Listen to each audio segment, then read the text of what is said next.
मेरी तरफ से सबको नमस्कार, सत श्री अकाल, गुड मॉर्निंग। ये वीडियो हिंदी भाषा में है। इसका टाइटल है कि जब कभी भी आप कनाडा की एयरपोर्ट के ऊपर पहुंचते हो तो आपको किन किन बातों का ध्यान रखना जरूरी है। देखो, एयरपोर्ट एक इंटरनेशनल बाउंड्री होती है।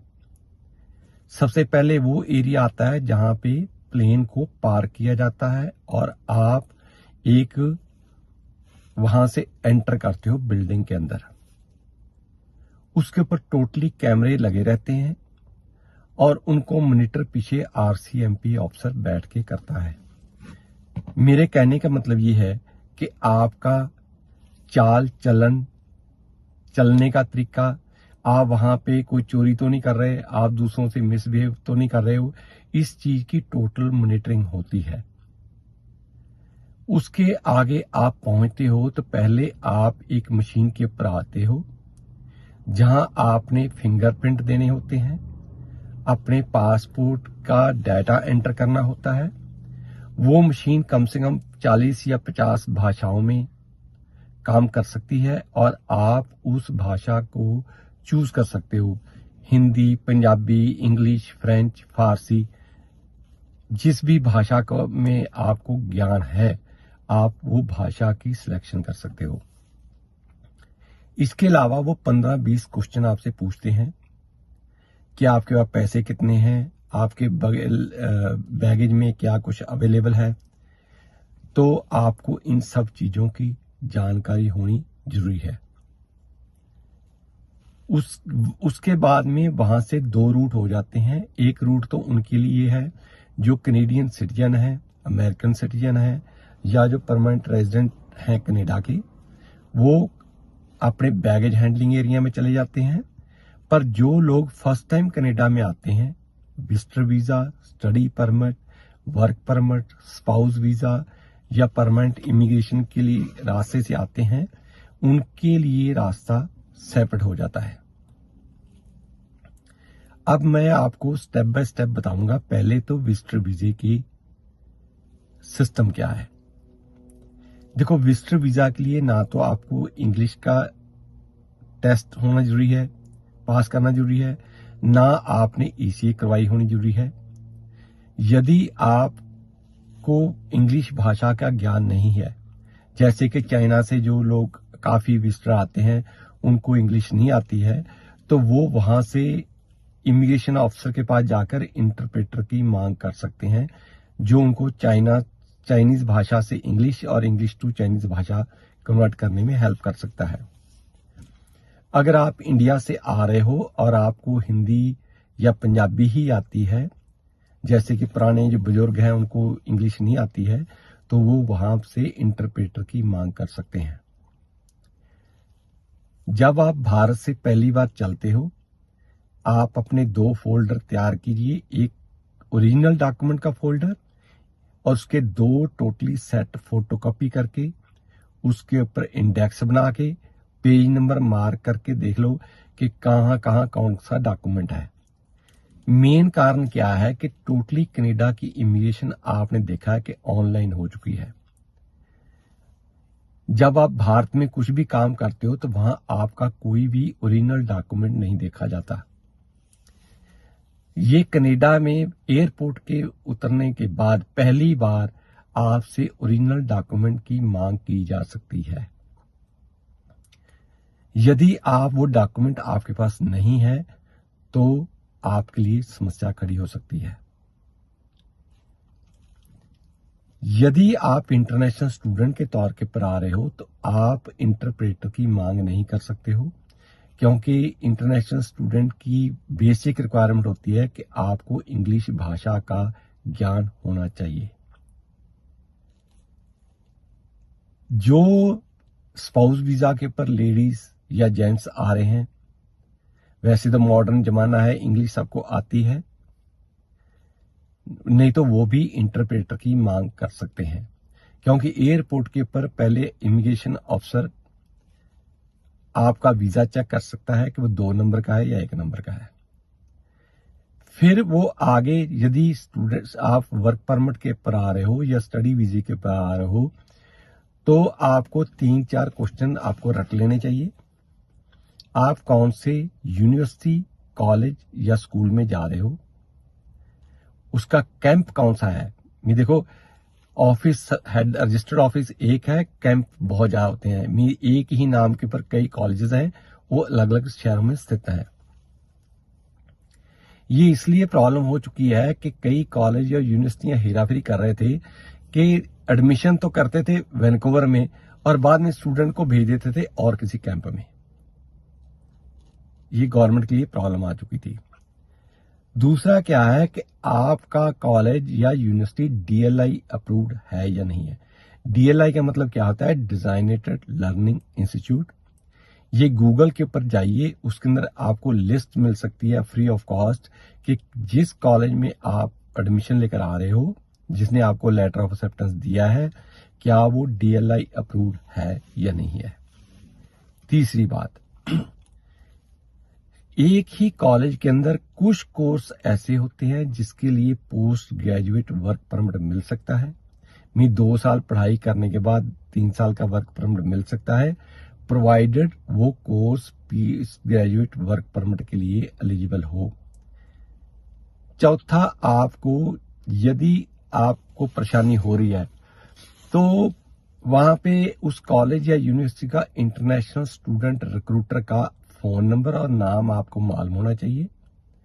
अक्सर भारत से आने वाली flights early in the morning या लेट इन द नाइट पहुंचती हैं कनाडा में, तो वीजा अफसर उससे फोन पे बात कर सकता है कि ये आदमी मेरे पास आया है, क्या उसका एडमिशन हुआ है या नहीं है। कोई भी जानकारी आपके लिए ग्रहण कर सकता है। आप जरूरत से ज्यादा उससे बात मत कीजिए, सिर्फ जितनी बात वो पूछता है उतना ही उसको जवाब दीजिए। इसके लिए आपकी सेहत ठीक रहेगी। अक्सर मैं देखता हूं कि लेडीज को ज्यादा बोलने की आदत होती है। जितना ज्यादा वहां बात करोगे उतनी ज्यादा समस्या गंभीर होने वाली है। अगर आपको उनकी भाषा समझ नहीं आती, देखो इंग्लिश आपको भी आती है, इंग्लिश उसको भी आती है, दोनों देशों की प्रोनाउंसिएशन में डिफरेंस है, तो आप उसको रिक्वेस्ट कर सकते हो कि I beg your pardon, please can you repeat it. क्योंकि वो एक ऐसा फर्स्ट टाइम है कि जब आपसे कोई भी ओरिजिनल डॉक्यूमेंट वो चेक कर सकता है। तो आपको यदि वर्क परमिट लेना है तो वहां पे वर्क परमिट भी मिलता है। यदि आपको कोई पिकअप करने आया तो वो आपकी हेल्प कर सकता है। यदि आप कनाडा में विजिटर वीजे के पर आते हो तो वहां पे एयरपोर्ट की मशीन लगी रहती है, जहां आप कुछ डॉलर क्रेडिट कार्ड से पे करोगे, वो आपको सिम भी कनाडा का मिल जाएगा जो सिर्फ 1 महीने के लिए वैलिड होता है। पासपोर्ट ही उसकी आईडी होती है, तो आप वहां से सिम अपने सेलफोन के अंदर भी डाल सकते हो। कभी भी आप उससे आर्गुमेंट मत करो, क्योंकि जो वीजा बॉर्डर अफसर है या वीजा अफसर है वो गवर्नमेंट के मिनिस्टर का एक नुमाइंदा है। उसकी ड्यूटी ही ये है कि चेक करना, बिकॉज अब तक तो आपके एजेंट ने सिर्फ पेपर अपलोड किए हैं, ये किसी को मालूम नहीं वो जाली थे या सही थे। और इंडिया से सबसे ज्यादा परेशानी एयरपोर्ट पे आती है कि वहां पे बोगस डॉक्यूमेंट बहुत मिलते हैं और बहुत सारे लड़के और लड़कियों को वापस डिपोर्टेशन का सामना करना पड़ता है। देखो, आप एजेंट को पूरे पैसे दे चुके हो, यदि आपको कनाडा की एयरपोर्ट से डिपोर्ट किया जाता है तो नुकसान एजेंट का कुछ नहीं होने वाला है, आपका होने वाला है, क्योंकि उसने पासपोर्ट तभी देना है जब उसने पूरे पैसे आपसे ले लेने हैं। अगर आप देखो, आप जब वीजा मिलता है कनाडा का, आप पूरे गांव में ढोल ढमक्का, शोर शराबा, पार्टियां शार्टियां सभी करके आते हो, आपके ऊपर काफी पैसा खर्च आता है। यदि किसी गलत तरीके से आने से आपकी डिपोर्टेशन हो गई तो आपके घर वालों का कितना नुकसान होगा ये आप खुद ही कर सकते हो। और मैं आपको साफ बात बताता हूं, कनाडा के इमिग्रेशन की एक कंडीशन होती है, any misrepresentation in your application can lead to deportation. इसके अंदर कोई कोर्ट भी आपको हेल्प करने वाली नहीं है, चाहे फाइल आपने लगाई है चाहे आपके एजेंट ने लगाई है। आंखें मीच के साइन मत करो। जब भी कोई एजेंट आपकी फाइल लगाता है उसको बोलो कि मैं पढ़ना चाहूंगा और मैं उसके ऊपर साइन करना चाहूंगा, फिर ही आप फाइल लगा सकते हो। क्योंकि इस फाइल का जो एप्लीकेशन आप स्टडी वीजे के ऊपर लगा रहे हो, इसकी वेरिफिकेशन 5 साल बाद होनी है, जब आपने कनाडा में परमानेंट रेजिडेंस की एप्लीकेशन लगानी है। बहुत सारे केसों में स्टूडेंट आकर कहते हैं जी एजेंट ने हेराफेरी की है। यदि आपकी एप्लीकेशन पर के ऊपर आपके साइन है, आपकी ईमेल आईडी है, आपका फोन नंबर है, तो आपको इसकी कोई रिलैक्सेशन मिलने वाली नहीं है कि हेराफेरी आपने की है या एजेंट ने की है। बहुत सारे स्टूडेंट, यहाँ लगभग 11,000 स्टूडेंट को वापस अपने देश जाना पड़ रहा है ओनली बिकॉज कि उनके डॉक्यूमेंट्स बोगस थे। किसी का लेटर ऑफ एक्सेप्टेंस जाली था, किसी का एक्सपीरियंस सर्टिफिकेट जाली था, कोई ऐसी यूनिवर्सिटी की डिग्री अटैच कर बैठा जो एग्जिस्ट ही भारत में नहीं करती है।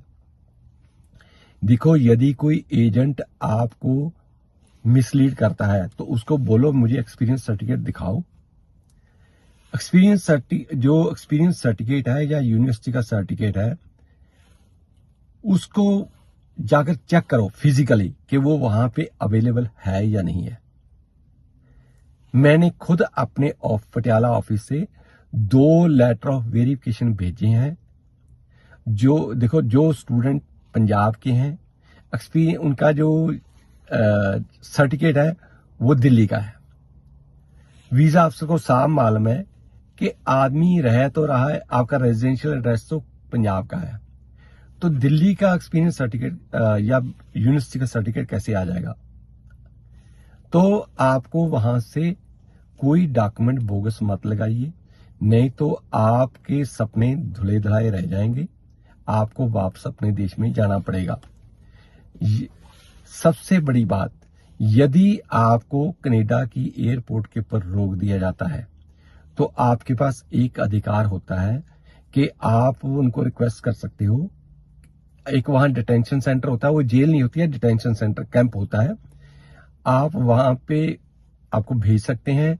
आप वहां से नेक्स्ट डे एक अटॉर्नी वकील हायर कर सकते हैं जो आपसे पूरी बात करेगा और आपका छुटकारा दिला सकता है।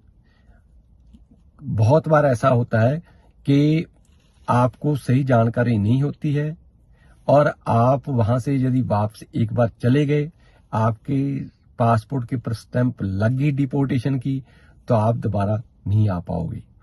जब इतना खर्चा करके पहुंच चुके हो तो आपको यदि अटॉर्नी हायर भी करना पड़ता है, जिसकी लगभग 2 लाख रुपए फीस होती है भारतीय करेंसी में, तो कोई प्रॉब्लम वाली बात नहीं है। पर फर्स्ट कंसल्टेशन फ्री होती है, उसके पैसे नहीं होते हैं। तो आप उससे बात करो, फिर आप फैसला करो कि आप क्या करना चाहते हो।